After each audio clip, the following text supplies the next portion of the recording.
Après un très violent accident de moto, qui l'a laissé atrocement défiguré, une jeune styliste est soignée par un chirurgien proposant une méthode de greffe expérimentale et révolutionnaire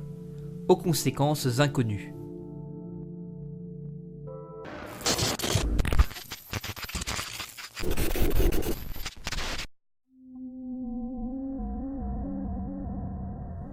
Du beau, du sale, du pur body horror qui, au-delà même de n'être qu'un simple remake du mythique Rage de David Cronenberg par les sœurs Soska, se veut une mutation passionnante et passionnée aux excroissances émanant de l'ensemble de sa carrière horrifique. L'approche est méta, c'est indéniable,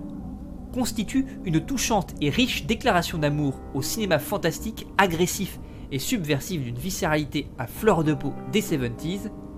cite autant le séminal Les yeux sans visage de Georges Franju que le récent et anthropophage grave de Julia Ducournau, se permet des détours et digressions par Silent Hill, et nécessairement donc par Francis Bacon, et propose presque un univers vivant, un organisme palpitant, foisonnant, contaminé certes par rage, mais également par frisson, faux semblant et chromosome 3, pour accoucher au final d'une créature hybride, monstrueuse, délicieusement artistique et tentaculaire, culminant en une forme fondamentalement Lovecraftienne.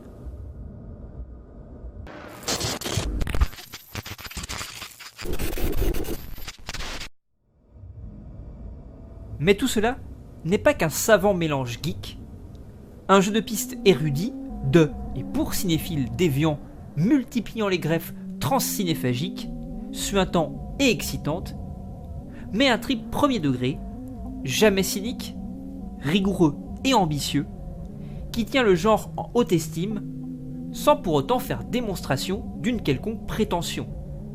Old school certes, mais sincère et consistant, jamais vain dans son approche déférente et nostalgique du genre. L'idée de déplacer le récit dans le milieu de la mode témoigne indéniablement d'une approche singulière et totalement réfléchie, renforçant le propos sur la vampirisation par le culte du corps, aussi monstrueux, inquiétant et étrange dans sa déchéance que dans sa perfection illusoire, bien plus frontale et pertinente qu'un The Neon Demon verbeux à outrance, se noyant dans son artificialité snob.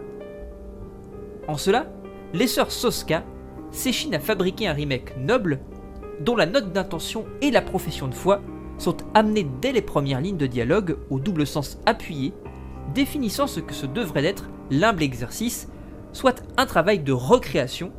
tout comme la mode et la science ne cessent d'imaginer, de se réinventer à l'aune de ce qui est déjà.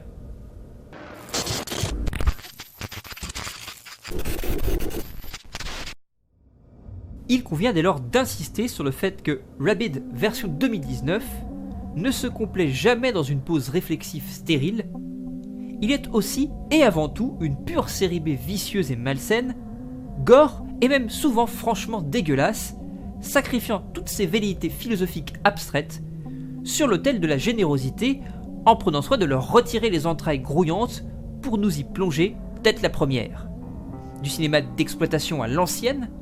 plein d'effets pratiques concrets, à la fois beaux, charnels, sexuels et répugnants, comme l'était l'original de Cronenberg, beaucoup moins radical c'est certain, plus sage dans sa démarche, ce qui n'empêche nullement une jolie cruauté assumée de bout en bout, bourrée de petites maladresses attachantes, mais également de fulgurances jubilatoires, saisissant à bras-le-corps l'abjection biologique en la poussant dans ses retranchements les plus grotesques, dans la droite lignée du maître canadien.